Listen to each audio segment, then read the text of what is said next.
வணக்கம். இந்த prison drama ஜானர்ல தமிழ்ல வந்த படங்களை டக்குன்னு சொல்லல விரல் விட்டு எண்ணிடலாம். மகாநதி, விருமாண்டி, வடச்சென்னை இதில் முக்கியமான படங்கள்ன்றது என்னுடைய ஒப்பீனியன். இந்த 3 படங்கள்லையுமே கூட ஜெயில நடக்கிறது ஒரு பார்ட் கதை தான், மொத்த கதையும் அதுக்குள்ளே நடக்காது. பட் இந்த சொர்க்கவாசல் படத்தில் ஆல்மோஸ்ட் 90% ஜெயிலுக்குள்ள நடக்கிற கதை. அண்ட் படம் பார்த்து முடிச்சதுக்கு அப்புறம் தான் இந்த படம் வந்து சென்னை சென்ட்ரல் ஜெயிலில் 1999 நடந்த ஒரு ரயட் அடிப்படையாக வச்சு எடுக்கப்பட்ட படம் அப்படிங்கிறது எனக்கு தெரிஞ்சது. நான் வந்து தேங்க்ஸ் கார்டு போடும்போது தான் படத்துக்கு தேட்டருக்குள்ள போனேங்கிறதுனால இது பேஸ்ட் ஆன் ட்ரூ இன்சிடென்ட்ஸ் ஏதாவது கார்டு டெக்ஸ்ட்லாம் போடப்பட்டுச்சா அப்படிங்கிறது தெரியல. ஒருவேளை போட்டிருந்தாங்கன்னா அந்த ப்ராமிசிங்கான ட்ரெய்லரோட சேர்ந்து அதுவும் இந்த படம் மேல ஆடியன்ஸுக்கு ஒரு கூடுதல் கியூரியாசிட்டியை உருவாயிருக்கும் தான் நினைக்கிறேன். ஸோ இந்த சொர்க்கவாசல் எப்படி இருந்துச்சு அப்படிங்கிறத தெரிஞ்சுக்கலாம். அதுக்கு முன்னாடி சேனலுக்கு சப்ஸ்கிரைப் பண்ணாதவங்க சப்ஸ்கிரைப் பண்ணுங்க. வீடியோ எப்படி இருந்துங்கிறத கமெண்ட்ல சொல்லுங்க. லைக் பண்ணுங்க, ஷேர் பண்ணுங்க.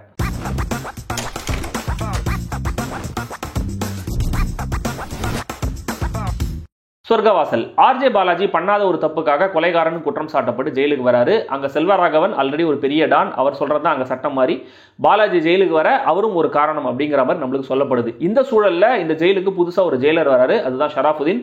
அவருக்கும் செல்வராகவனுக்கும் கிளாஷ் ஆரம்பமாகுது. இதுல பாலாஜியும் இன்வால்வ் ஆகிற சூழல் வருது.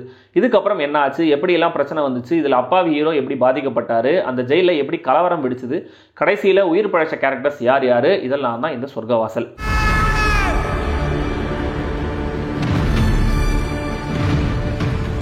தன்னுடைய வழக்கமான ஆன்டிக்ஸ் எல்லாத்தையும் விட்டுட்டு டோட்டலா ஒரு சட்டிலான நடிப்பை கொடுத்திருக்காரு ஆர்ஜே பாலாஜி. ஒரு வீக்கான வல்லரபுளான கேரக்டர்னா நம்பிட முடியுது, அந்த அளவுக்கு அவர் அந்த கேரக்டர்ல செட் ஆயிருக்காரு.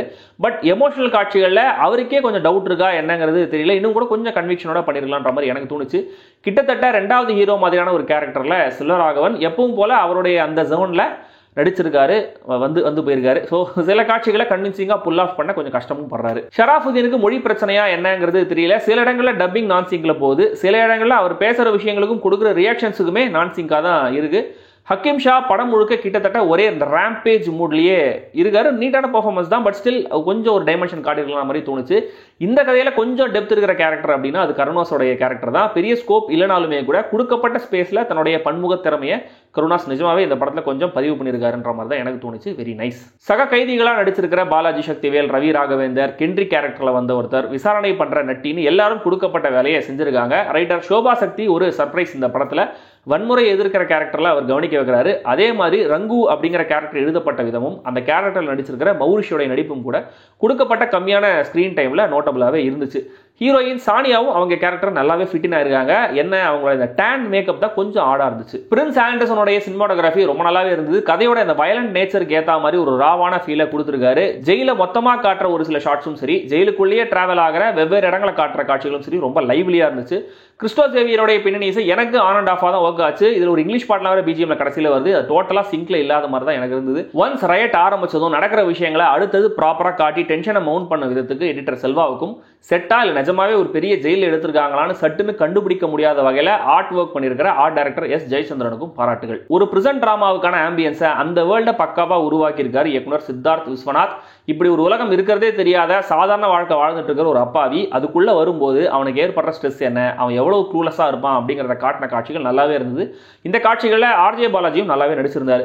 பட் படம் ப்ராப்பரா உயிர் தெழுந்து வருது அப்படின்னா அது செகண்ட் ஹாஃப்ல, அதுவும் அந்த ரயட் சீக்வன்ஸ் ஆரம்பிக்கும் போது தான் அந்த மொத்த கலவரமும் நல்லாவே ஸ்டேஜ் பண்ணப்பட்டிருந்தது. சில முக்கியமான கேரக்டர்ஸோடைய ஆக்ஷன்ஸ், இன்டர்கட்ல நடக்கிற விசாரணை, பாலாஜி கேரக்டருக்கான த்ரெட்னு இந்த கொஞ்ச நேரம் ஒரு சின்ன டென்ஷனை நல்லாவே ஹோல்ட் பண்ணியிருந்தாங்க. கடவுளா இருக்கிறது ஈஸின்னு செல்வராகவன் பேசுற டயலாக், தேவைப்படும் போது ஆம்பளன் மௌரிஷ் கேரக்டர் சொல்ற விதம், கடைசியில எல்லா கைதிகளையும் பார்த்து பாலாஜி கேரக்டர் பேசுற அந்த டயலாக்னு சில இடங்கள்ல டயலாக்ஸும் ரொம்ப நல்லாவே இருந்தது. இன்ஃபேக்ட் கடைசியில பாலாஜி பேசுற அந்த டயலாக் தான் இந்த படத்துடைய ஒன்லைன் அப்படின்னே சொல்லலாம்.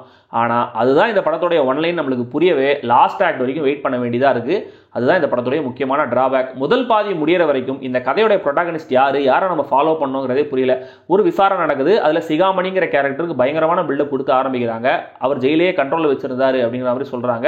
என்ன பண்ணி கண்ட்ரோல் வச்சிருந்தாருங்கிறதுக்கு ப்ராப்பரா ஒரு கன்வின்சிங்கான ரீசன் ஆனாலும் வழக்கமான ஒரு கதை அதுக்கு சொல்லப்படுது.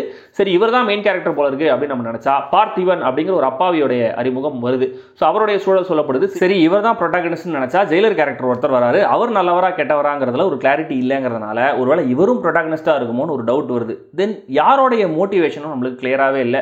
செல்வராகவன் கேரக்டர் திருந்திட்டாருன்னு தான் கதை ஆரம்பமாகும் போது சொல்லப்படுது. அப்போ அவருடைய நோக்கம் என்ன? பாலாஜி தன்னை நிரபராதி நிரூபிக்க ட்ரை பண்றாரா, இல்ல இதுதான் விதின்னு ஏத்துக்கிட்டாரா? ஷராஃபுதீன் கேரக்டர் ஜெயிலில் ஒரு ஆர்டர் வரணும்னு நினைக்கிறாரு, சரி, பட் அதை தாண்டி அவர் என்ன பண்ண முடிவு பண்ணியிருக்காரு, அவருடைய நோக்கம் என்ன? இந்த கேள்விகள் எதுக்குமே எனக்கு சரியான கன்வின்சிங்கான பதில் கிடைக்கல. இதில் கருணாஸ் கேரக்டர் மட்டுமே கொஞ்சம் ஷேட்ஸோட எழுதப்பட்டிருக்கு. பட் அதையுமே கூட ஓவராக ஃபோர் ஷேடோ பண்ணதுனால அவர் கேரக்டரும் பெரிய இம்பாக்டை கிரியேட் பண்ண முடியல.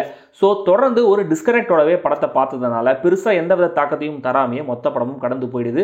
செகண்ட் ஆஃப் டிராமாவுமே கூட முதல் பாதியோட அந்த வெறுமையினால இருகோடுகள் எஃபெக்ட்ல ஒர்க் ஆன மாதிரி தான் இருந்துச்சு. ஃபர்ஸ்ட் ஆஃப் இன்னும் ப்ராப்பராக அழுத்தமாக எழுதப்பட்டிருந்ததுன்னா செகண்ட் ஆஃப் இன்னும் பெருசாக எலிவேட் ஆகி படம் கண்டிப்பாக ஒரு ஹைல முடிஞ்சிருக்கும் தான் நான் நினைக்கிறேன். மொத்தத்தில் இந்த சொர்க்கவாசல் டெக்னிக்கலி ஒரு வெல் மேட் ஃபிலிம். பட் ரொம்ப சுமாரான ஃபர்ஸ்ட் ஆஃபும் பெட்டரான செகண்ட் ஆஃபும் கொண்ட ஒரு ஓகே வாட்ச் திரைப்படமாக தான் முடியுது. ட்ரெய்லர் பார்த்துட்டு இந்த ஜானர் ஒர்க் ஆகும் நினைக்கிறவங்க கண்டிப்பாக இந்த படத்தை தியேட்டரில் போய் பாருங்க. படம் இப்போதைக்கு தியேட்டர்ஸ்ல மட்டுமே ரிலீஸ் ஆயிருக்கு. அவங்க சென்சார் போர்டில் கொடுத்துருக்கிற ரேட்டிங்கே அடல் சொல்லி தான் அதை மைண்ட் வச்சுக்கோங்க.